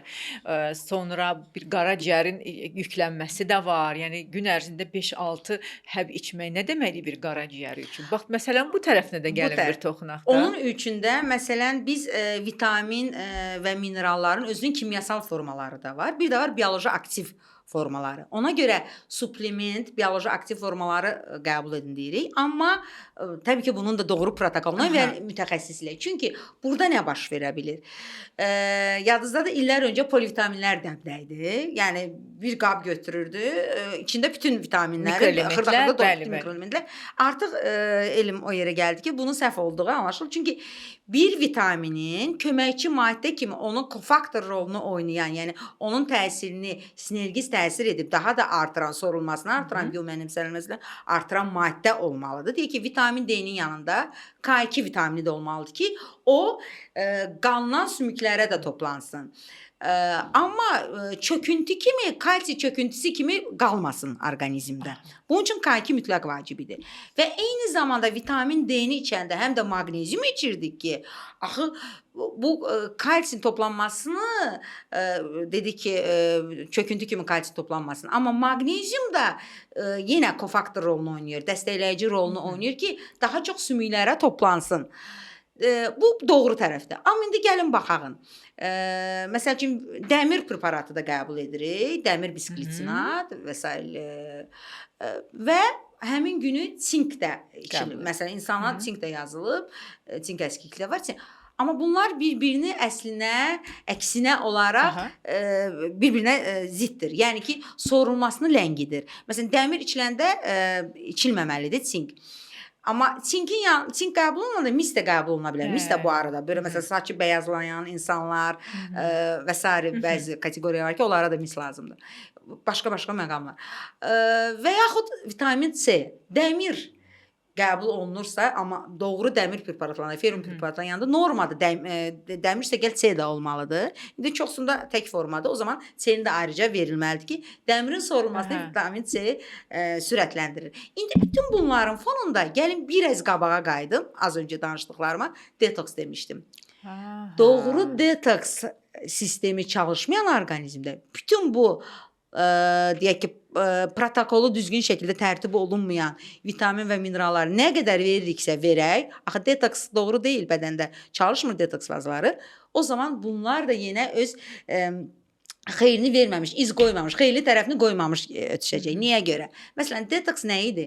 Eyni zamanda orqanizm təmizləndi və biz həmişə deyirəm, dəmir əskikliyi də var insanın, amma detoks da eləməliyik. Birinci hansını seçərik? Yəqin detoksu seçərik. Çox doğru. Çünki siz ağıllı qalmısınız. Görün necə doğru düzgün qiymətlər. Nəyə görə? Çünki detoks düzgün olanda ondan sonra orqanizmə verdiyimiz dəmir, yəni dəmir özü nədir? Hemoqlobin vacib amin turşudur. Vacib amin turşu, hemoqlobin oksigeni bütün toxumalara çatdırır. Yəni toxumalarımız da oksigendən acı qalmasın. Detoks ona görə vacib idi. Anemiya olmamamız da ona görə vacibdir. Halbuki bu cəmiyyətin ən ciddi problemlərindən birdən də anemiyadır. Ya dəmir defisitli, ya deyək ki, fol defisitli, B12 defisitli. Çox digər kateqoriya var ki, əksinə B12-si çoxdur. Halbuki biz ət yeyən, yəni xalq itkilər dedim axı, itiririk. Bəlkə çay çox içirik, ona görə elə çay, kofe, o qədər səhv, yəni epigenetikamızda səhv momentlər var. Sanki doğru həyat tərzi keçirən kateqoriya da var. PP reseptlər və s. idman eləyirəm, amma onun üçün biz araşdıranda nə qədər səhvləri görürük ki, sən demə itkiləriniz çox itkiyə gedir. Dəmir içirsiniz, amma sorulması yoxdur. Vitamin D-nin özünü məsələn, aylarla vitamin D-ni qəbul edən insanlar var. Gəlirik, baxırıq, burada da bir sıra səhv məqamları görürük. Yəni, bəli, aşağı, yuxarı bu hissədə vardır. Və çünki zamanın düzgün seçilməsi. Məsələn, maqnezium mineral forması var ki, onu günün birinci yarısında qəbul edilməlidir. Məsələn, malat, sitrat, amma bisklitinat axşam. Gecə yatmamışdan amma bəzən çox səhvçilər bisklitinatı gündüz içirlər. Və yaxud vitamin D gündüz 12-yə qədər qəbul olmalıdır və yanında bir yağlı yemək yeyirsiniz və yaxud da deyək ki, vitamin D-yi suya qatıb içirlər. Bu nə dərəcədə? Doğru deyil. Yox, deyək ki, məsələn, elə forma var ki, düzü deyir ki, suya qatılmalıdır. Amma o zaman siz onun yemək yeməlisiniz. Yağlı yemək o demək deyil ki, çox səhv yağlı yemək. Hansısa bir kefir içə bilərsiniz tərkibində, yağda. Azadlıqda olsa. Bir kiçik ölçü doğru çörəklərin, bunu da deyim, deyək ki, boz çörəkdir, çovdar çörəkdir və s. tərkibində 1,5 milliqram doymamış yağ turşusu da var, sən demə. O yüzden də hətta çörəyin üzərində damızdıra bilərsiniz vitamin D. Vitamin D ilə bağlı bəzi həkimlər deyir ki, K2 olmadan içə bilərsiniz. Hətta için K2 ehtiyac yoxdur, K2 ilə birlikdə içməyin. Amma bəziləri deyir ki, yox, əgər siz böyük doz içəcəksinizsə, ciddi çatışmazlığınız varsa, demək ki, böyük dozu da içəcəksə, mütləq K2 ilə için. İndi burada da paradoks var. Yəni kifayət qədər paradokslar var. Necədir vəziyyət? Birinci başlayaq, defitsit hansı səviyyədədir? Var ciddi defitsit, yəni ölkədə vitamin D-si 5-in altında olanlar var. 30-un altında olanlar var, amma indi artıq ora gəlmişik ki, D-ni nə qədər yuxarıda tutsaq yaxşıdır. Yəni bir 50, 60, 70 olsun. Çünki vitamin D nə qədər yüksəkdədir, amma çox 3 ay, 4 ay ərzində sorulması gedir, defisitlər başlayır, yəni tez mənimsənilir. O da stresə bağlıdır. Yəni çox stresli mühitdə yaşayırıq, ümumiyyətlə stresli həyat tərzimiz var. Bu megapolis həyat tərzini gətirdiyi məqamlardır. Demək, o zaman nə edirik? Ciddi defisitlərdə böyük dozada bərpa edəyin. Amma siz bilirsiniz ki, bir uzun müddət gedəcək. Bir də var dəstəkləyici doza. Yəni, böyük dozalarda bəzən belə bir formalar var ki, K2-si yoxdur. Amma biz vaxt itirə bilmərik. O zaman nə edirik? K2-si olmadan böyük dozanı bədənə yeridirik. Sonra K2 ilə olan dozanı gündəlik doza, поддерживающий doza deyirik. Yəni dəstəkləyici doza olaraq üzərində veririk. Sonra zaten K2-nin az dozasına ehtiyacımız var. 200 milliqramın üzərində. Yəni bu böyük doza aldıq. Gün aşırı 200 milliqramı da orqanizmə yeritdi digər D-nin tərkibində. O da sorulmasına, zaten D depolanır bədəndə. gedən depodan sonra toxumalara paylanmasında, mənimsənilməsində yardımcı zaten olacaqdır. Amma K2-siz olmaz. Ki, mütləq lazımdır. Mütləq. Bu son tədqiqatlar bunu deyir. Bir də hal-hazırda siz də IV terapiyalar eləyirsiniz, Ciddi, detoks bəli. eləyirsiniz, NAD eləyirsiniz. Yəni ümumiyyətlə nədir bu IV terapiyalar? Hamıya olarmı? Çox NAD, gözəl. IV, yəni Burada da yaxşı ki bu sualı verdiniz. Çünki IV terapiya nədir? İntravenoz terapiya, vena daxili vacib maddələrin məhlul şəklində yeridilməsi. Məhlul şəklində olduğu üçün demək ki, daha böyük dozada biz yeridə bilirik. Bu məsələn elə sistem terapiya həmişə olub da, Sovetlər dövründə var idi. Amma o zaman bu maddələr yox idi. Yəni bizim məhsul olaraq dəyişkənlikimiz var. Prosedurun özündə yenilik yoxdur. Eyni prosedurdur vena daxili. Amma maddələr artıq fərqli maddələrlə işləyirik. Çünki ona ehtiyac var. Yəni zəruriyyətdən doğur, ehtiyacdan doğur zəruriyyətli. Yəni bu ehtiyaclar var deyə belə terapiyalarda başladı. Lakin bunun da bio mənimsənilməsində ciddi protokol lazımdır. Yəni bu bilgili şəkildə bunu etmək lazımdır və digər məqamda, yəni bunun sui şəkildə, yəni kör-köranədə, böyük dozalarda, yəni kimə gəldi açığı belə bir formanda görürəm ki, bu biraz təəssüf edicidir. Nəyə görə? Çünki məsələn, orqanizm az öncə biz dəstəkləyici terapiyadan danışdıq. BAT terapiyası, suplementlər. IV terapiya nədir? BAT terapiyanın daha böyük dozada orqanizmə yeridilməsi. Əgər biz BAD-larla işləyən bir həkim, mənim işim budur. İşim birbaşa fiziologiyanı işləyəndə mən pasient gələndə özünüz də gördünüz, Sevci xanım. Aşağı 1 saata yaxın müayinə edirəm. 1 saat müayinədən sonra hansı tablet, mikrodoza BAD-dır, bioloji aktivdir. Hansı mikrodozanı qəbul etməyini yazıram hələ 1 saat müayinədən sonra, müəyyən analizlərdən sonra. Bəs IV terapiya nəyə dikt eləməlidir? Demək daha böyük. O zaman 2 saat vaxt itirməliyəm mən pasiyentə ki, daha dərindən bilməliyəm pasiyentin fiziologiyasını, pasiyentin epigenetikasını, yaşam tərzini, pasiyentin defisitlərini, hansı defisiti var ümumiyyətlə? Demək bu defisit haqqında mənə hansı informasiya, nə verəcək informasiyanı? Ciddi şəkildə laborator analizlərinin cavabı. Elə məqamlar var ki, o analiz olmadan kim bilir, həkim, mütəxəssis danışaraq. Amma IV-ni biz baxırıq, mərkəzlər, kör-köranə, pasiyent özü əlindəki check-upla gedir. Yəni bu doğru deyil də, bu şəkildə olmalı deyil. Fəsadları nə ola bilər? Bax, tutam ki, mən hər gün əslində qəbul edirəm, badlar qəbul edirəm, vitaminlərimi qəbul edirəm və analiz də verirəm. Toksik yüklənmə normaldır. Yəni bütün analizlərim normaldır. Amma bir də var, mən reklama uyuram. Çünki reklamlarda nə deyilir?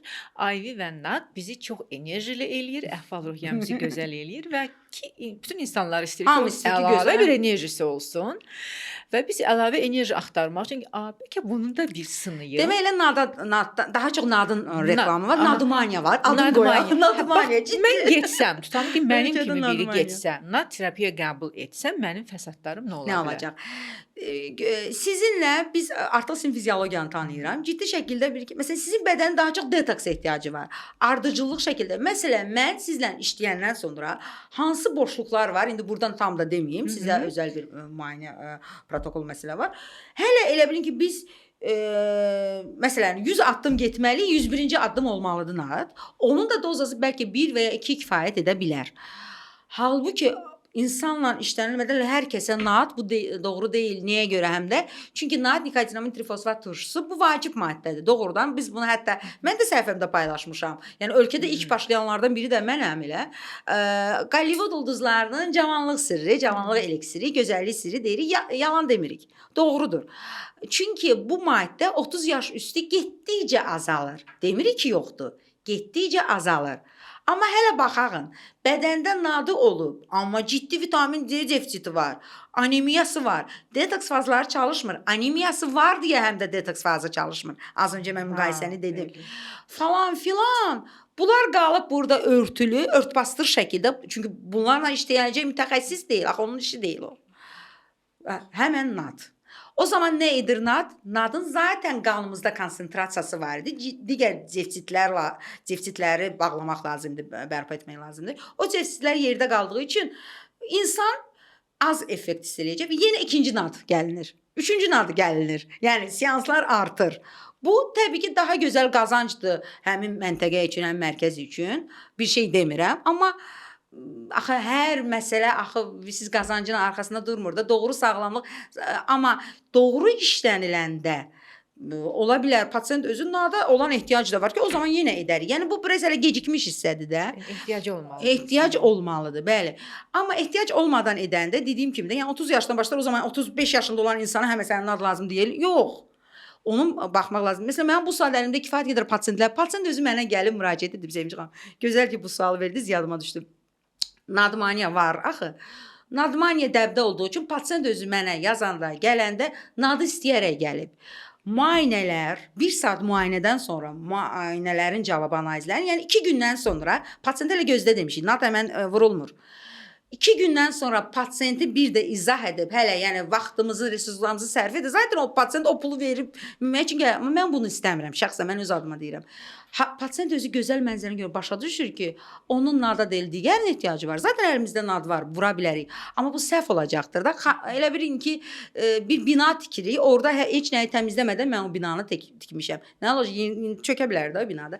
O yüzden doğru yanaşandan sonra nadınızı edərik. Gəl, 1 aydan sonra yenə sizə nad edərik. İndi bunu edək və görür, deficitlərinə baxır, şokdadır insan ki, sən demə bu var imiş, bunu bilmirdim. Belədir məqamlar və nad çox vurulanda nə olar? Bunu yəni ki, ehtiyac olmadan vurulanda. Dediyim kimi, biri var detoksa ehtiyacı olan orqanizm. Detoksa ehtiyacı varsa bu o deməkdir ki, hüceyrələr yenilənməyib də. Daha çox toksinli orqanizmdir. Amma nad da sanki hüceyrələri yeni mitofaji prosesini aktivləşdirən, mitoxondrial dəstək dediyimiz bir maddədir. Amma toksinli bədənə hüceyrə yeniləyirik. Yəni sağlam olmayan hüceyrəni yeniləyirik. Düşünün, yəni sağlam olmayan hüceyrə yenilənəcəksə, amma bizə lazımdır sağlam hüceyrə yeniləyək. Anlatabildim mi? O yüzden də daha risk qrupudur. İrsi məqamlarını götürəndə, araşdıranda, yəni hansı qorxulu xəstəliklərdən əziyyət çəkə bilir? Mən bunu hələ orqanizmini təmizləmədən, tam doğru hüceyrələrini yeniləmədən mən nadı nədən vurum ki də? O yüzden də hissələr çox skeptik və eyni zamanda həssas məqamlar çox olduğu üçün o yüzden də bunu mütəxəssis bilir və qarşısındakı pasiyenti bildiyinə görə o gözdən baxıb hər şeyi necə gəldi edə bilmir. Məsələn, yeni nəsil həkimlər və köhnə nəsil həkimlər deyə 2 qrup ayrılırlar həkimləri. Köhnə nəsil, bəli, həkimlər vitamin yazmaqda çox ehtiyat eləyərlər. Nə gözəl. Niyə görə? Adicə B qrupu vitamini yazmaqda görürsüz, ehtiyat dediyim məqama görə. Bəli.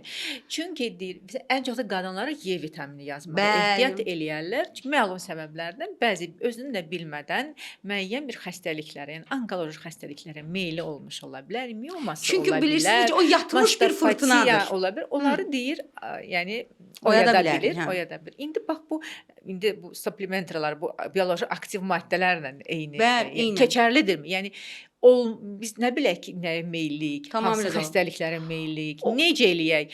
Deyək ki, buna meyilli olub olmamağımızı bilmirik. Tamam, onu qəbul edirik. Bəs meyilli olanlar, tutalım ki, bir qadının mastopatiyası var. Bəli. Və ya da ki, miomu var. Yəni o bu naddır, IV'dir. Onları qəbul edə bilərmi ümumiyyətlə? Və ümumiyyətlə B qrupu vitaminlərini, Y qrupunu, yəni bu vitamin qruplarını qəbul eləyə bilərmi? Yoxsa risk qrupu da olar? Risk qrupudur təbii ki.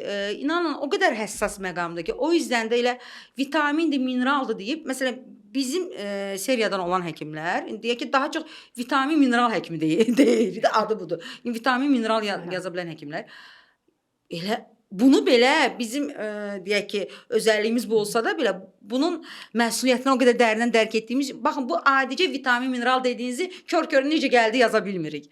Məsələ budur. Çünki biz uzmanlarımızı görmüşük, hocalarımızı görmüşük. Yəni bunun akademiyasına var da, onu oradan görürük ki, oradakı modullar nə söyləyir bizə və görürük ki, yəni o qədər naqalar, yəni xırda dedikcə hələ kofaktor rolunu oynayan maddələrdən biz həssas yanaşırıq. Bunlarla necə bilməliyik və növbəti məsələ, hətta siz dediniz supplement, mən sadəcə qida toxumlar deyirik də, o da superfood adı qoyulan toxum. Mən necə toxumlarda ehtiyatla yanaşıram. Məsələn, kətan toxumu. Kətan toxumu belə yenə ehtiyatla yanaşacağımız hissədir. Ki, bəli, hiperestrogen ağırlıqlı bir toxumdur və 40 yaş üstü dediyim kimi risk qrupundayıq. Biz bilmirik, hiperestrogenmiyadan əziyyət çəkən mastopatiya meyilli var. Bu pis, təhlükəli metabolitləri orqanizmdə yer qoyan orqanizmdə yoxsa yox və s. və ilə xələ metabolitlərin analizinə qədər biz getməyə çalışırıq. Burada durub idmançılar məsələn deyir ki, rahat kətan toxumunu qat suya iç və s.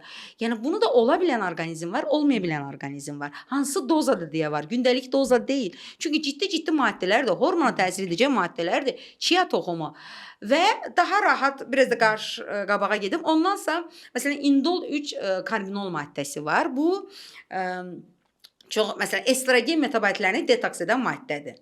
Bunun böyük dozası brokoli də var. Yəni brokolini ona görə yeyin həmişə deyirdik və mən bunun da adını bu cür qoymuşdum ki, əslində brokoli daha çox xanımların tərəvəzidir, əzizlərim, həmişə deyirdim. Məsələn, çərəzləri bölürəm mən. Fındıq xanımların çərəzidir, qoz kişilərin çərəzi. Halbuki hər ikisi yeyə bilər, amma müəyyən də nisbət olaraq. Necə ki, testosteron kişilərin hormonudur, amma testosteron həm də xanımlara lazımdır. Elə bu, mən anons eləmişdim ki, bundan da toxunarıq. Məsələn, bu saat çox böyük kateqoriya xanımların elə testosteron əskikliyi var. Biz testosteronunu da bərpa etməliyik xanımın. Xanımın həyat eşqinin sönməsi, enerjik olmama səbəbi, bu baxın nada ehtiyacı var deyə deyil enerjik olmama səbəbi. Ona nad deyil də testosteron lazımdır həmin zaman məsələn. Progesteronu düşükdür. Xanım çox aqressivdir, amma enerji yoxdur. Süsdür, yatmaq istəyir, özünü məcbur edir işə getməyə. Məsələn də həyatdan sönüb və daha belə dərin danışa bilərik ki, məsələn bu saat digər məsələn enerjini bərpa etməyə toxunaq da xanım enerji yoxdur, düşünürük ki, onun enerji aurası yerində deyil. Əgər bu xanımın tibbi problemi varsa, onun bioximiyası dəyişib, orada biz dəstək etmədən xanımın heç bir şəkildə enerjisini düzəldə bilmərik. Nə qədər burada çakra və s. məsələ içində də düzdür, onun da rolu var. Amma birinci buradan başlayır. Yəni hər bir məsələ gözəllik, enerji, mental sağlamlıq, insanın aktiv olması, iş fəaliyyəti, yəni hamısı tibbi parametrlərinə söykənir. İçdən sağlam olanda burada da yer ayıra bilirik. Enerjik ola bilir. Eyni zamanda məsələn anemiyası olan insan, dəmir defisiti olan insanın frekansı düşəcəkdir. Yəni bu sübut olunub. Enerjisi sönük olacaq. Enerjisi sönür və bu da sübut olunub ki, yəni ferritini aşağıda bu saat xanımlarda özəlliklə çox yaranıb. Ferritin aşağılardadır. Amma hemoqlobin yaxşı çıxır. Sadəcə bir hemoqlobin verirlər, düşünürlər ki, yaxşı. Amma halbuki deposu yoxdur. Bəli. Ferritini aşağı olan, ümumi proteini aşağı olan da sellütdən əziyyət çəkəcək və o insan bütün günü belə də trendləri izləyir, gluten free bəslənir.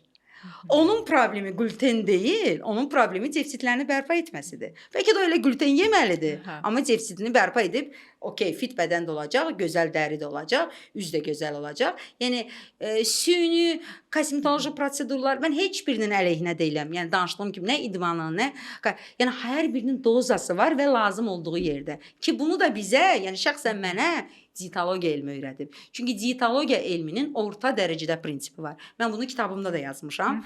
Bəli, gətirmisiniz kitabı da studiyamıza. Çox sağ olun bu arada. Kitabın adı hər iki dildədir, hə? Bəli, kitab iki dildədir. Köklüyün sirri, arıqlığın açarı. Digər hissəsini çevirəndə, bəli, rus dilindəndir. Sekret ajreniya, ключ к похудению. Yəni bu kitab bu arada 10 ildən çoxdur var. Yəni bütün kitab evlərində var.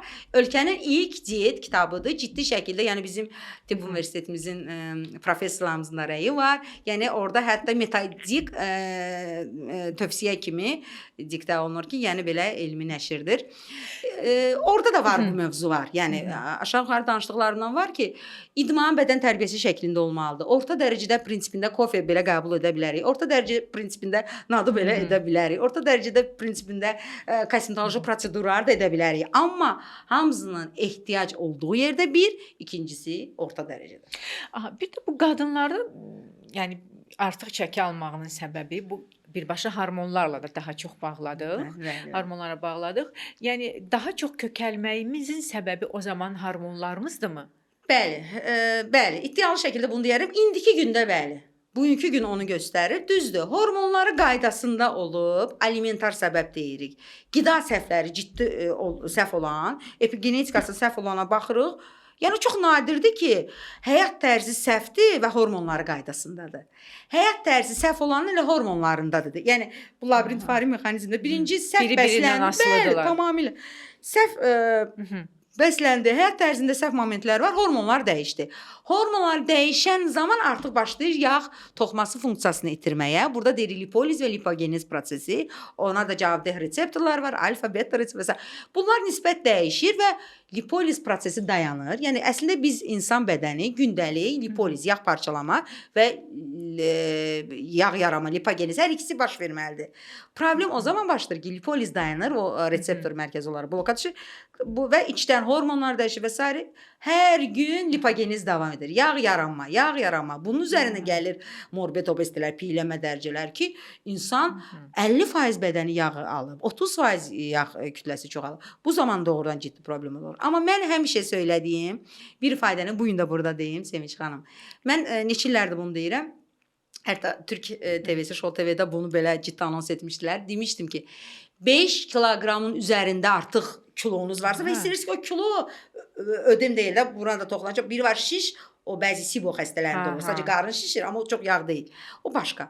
Yəni çoxluqda 5 kilo artıq yağınız varsa, bilin ki, tibbi səbəb var. Yəni tibbi parametrdə, analizinizdə, hormonunuzda nəsə dəyişib ki, artıq yağ yaranma davam edir. Hormonları müalicə edib, dəstəkləyici terapiyanı verib və müalicəvi dieta ilə sizi istədiyiniz çəkiyə salmaq, siz istədiyiniz yox, mütəxəssisin rəqəm qoyduğu çəkiyə salmaq lazımdır. Bəs kişilərimizin kökəlmə səbəbləri nədir? Hə, o daha çox əslində kişilər mən həmişə söyləyirəm daha xoşbəxt varlıqlardır. Tanrı çox xoşbəxt yaradıb onları, inanırsınız Sevinç xanım. Yəni düşünün bir insanı ki, bir varlığı ki, daha çox iki hormon idarə edir. Daha çox iki hormona bağlıdır da. Amma qadını baxın yüzlərlə hormon idarə edir biz. O yüzden də biz emosional varlığıq. Və bir kişini ki anadan doğuluşdan bu belədir. Əzələ kütləsi daha çox, bunlar belə doğulur. Nəinki yağ kütləsi. Bir kişi fərdinin ki bazal metabolizması daha sürətli olar nəinki xanımın. Yəni bu insanlar yatanda buna deyirik bazal metabolizma. Kişilər 1600 kilokaloriydən 1400 kilokaloriya qədər yağ yandırırlar. Sadəcə yuxuda ki o yüzden də biz yuxudan 3 saat öncə yeyin, yəni yuxu ritualı deyə bir məqamda ona görə vacib ki o yağ yandırma prosesi doğrudan işləsin. Qadınlar isə 1200-1000-in altında 1 kilokalori xərcləyirlər. Buna deyirik bazal metabolizma ki orqanların çalışma sürətidir. Yəni insan yatıb orqanlar çalışdı, onun üçün yağ yandırdı. Kişilər burada da şanslıdır, bizdən daha çox yandıra bilirlər. Əzələ dəstəkləri çoxdur və hormonlar onları az narahat edir. Buna görə də kişilərin kökəlmə səbəbi çox azdır. Onları iki faktora bağlayıram. Spirtdən asılı köklər və qeyri-spirtdən asılı köklər ki, kitabımda bu mövzuda var, elə adı da belədir. Və kişiləri daha narahat edən nəinki hormonal balansı falan, yox, ürək qan damar istiqamətli xəstəliklər qrupuna aparacaq köklüdür. Yəni ki, burada da qaraciyər risk qrupunda olur. O üçün kişilərin də ciddi şəkildə liv detoks deyirik, qaraciyərin detoksuna ehtiyacı var. Çünki estrogen az öncə dedim, tamam metabolitlərə ziyan verir, təhlükəlidir qadın üçün. Amma bu o demək deyil ki, kişinin bədənində estrogen yoxdur. Kişinin də bədənində estrogen var. Kişi də canlı varlıqdır. Kişi də cəmiyyətdə sintetik estrogenlərlə təmasdadır. Və nəzərə alsaq ki, onlar alkoqol və digər çox səhv içkilər içirlər. Onlar birbaşa olaraq daha çox toksinlidirlər. Elə paralel eynidir. Yəni xanımların toksin ki bir başqa, kişilərinki bir başqa. O yüzden də onlar birinci qaraciyərdən təmizlənməyə ehtiyacı var və onlarda metabolik sindrom dediyimiz o qarın bir söz var da. Pivə qarın. Pivə qarını və bizim kişilərin pivə qarını görünüşü metabolik sindromdur. Bu yüzden də onlarda elə qarın varsa mütləq LDL xolesterini yüksəkdir. Yəni pis xolesterolu yüksək olur, yaxşı xolesterol HDL aşağı olur. O zaman o nisbəti mütləq düzəltmək lazımdır. Triqliseridləri mütləq düzəltmək lazımdır. Yəni pis yağ asidləri artıq çoxalıb və bu qorxuludur onun üçün ki damarların mənfəzini daralda biləcək. O yüzden də o kişilər sonra ürək qan damar xəstəliyindən əziyyət çəkir, sonra stent qoyulmalar. Bu da ciddi rəqəmlərdədir. Bizim ölkədə stent əməliyyatı çoxdur. Yəni bu isə də çoxdur. O yüzden də baxın, Biz əslində cəmiyyətimizdə baş verənlərin güzgüsü olaraq danışırıq sizdən Sevinç xanım. Xanımların aid olduğu xəstəliklər qrupu falan filan nədən səbəb olurdu? Kişilərinki də bu da. O yüzden də kişilərimizin azaltması gərəkən məsələ təbii ki, o səhv içkiləri mütləq azaltmalıdırlar falan. Özləri də bilir, onu bilirlər. Amma bizim mən bir şəkildə kişilərimizi necə anlayıram və onlara bir empati yaşayıram. Onları bu empati düşüncəm var onlara qarşı. Necə? Əslində bizim cəmiyyətin istirahəti sadəcə yemək olduğu üçün mən anlayıram ki, bizim kişilər bütün günü iş görürlər. Günün sonunda onlar stres atmaq üçün yeyib içmək mədəniyyəti var onlar. Yəni bizim kişilərin əlindən yeyib içmək mədəniyyətini ala bilmərəm. Heç mən nə qədər böyük dietoloq, nə qədər böyük həkim olsam da bunu etmək iqtidarında deyiləm. Sadəcə onlara həmişə tövsiyəm odur ki, siz çalışın onu neytrallaşdırın. Bunu elədiniz, onun ardınca mütləq detoks olmalıdır. Mütləq qaraciyər detokslarını edək. Mütləq supplement dəstəklərinizi alın. Mütləq orada neytral içkilər var. Mənə məsələn bəzən belə ağıllı pasientlərim seriyasından yadıma gəlir. Ağıllı belə insanlar var ki, görürəm ki, yeyib içənəm mütləq. Amma deyir doktor, mən onu azaldıram. Məsələn həftədə bir dəfə eləyirəm. Onun səhərsi günü mütləq özümü deyir aç saxlayıram. Müəyyən görürəm detoks içkilərinin adını çəkir. Biz deyirik limonlu içki, sirkəli su, qatıq, ayran içkisi bəzi tərkibində məsələn sarkök qata bilərsiniz, zəncəfil tozu çox az və s. və ilaxır. Bunlarla detoks edirlər. Bu nədir? Bu xırda detoksu. Mən az öncə adını çəkdiyim qaraciyərin faz 1. Faz 1 hissəsinə yarıya qədər kömək edən detokslardır. Detoks içkiləri, smuz içkilərinin də biraz rolu var, amma doğru olarsa. Amma genel liv detoksları, qaraciyər detoksları üçün gəlin biz sizə yardım edək. Bu da var və bunu edən insana deyirəm əhsən. Demək siz başa düşmüsünüz, nə edirsiniz? Siz otofaji prosesinə icazə verirsiniz. Bu nədir? Bir gün ac qalmaqla qaraciyər hüceyrələri, hepatitlər özünü çalışır yeniləsin də. Yəni otofaji prosesi baş verir. Bu da biraz dərinə getsə mitofaji da olmalıdır ki, o zaman bizim dəstəyimiz sadəcə lazımdır. Çox sağ olun Leyla xanım, çox təşəkkür edirəm. Nə qədər məlumatlandıq. Ən çox da bu qida əlavələri ilə bağlı. Siz sağ olun Sevinç xanım. Təşəkkür edirəm ki, maraqlı suallar. Sağ olun. Şərhlərinizi gözləyirik əziz izləyicilərimiz və eyni zamanda bəyəni düyməsində bassanız bizim videomuzun daha çox insanın qarşısına çıxmasına bizə yardım etmiş olarsınız. Sağ olun. Növbəti videolarımızda görüşərik.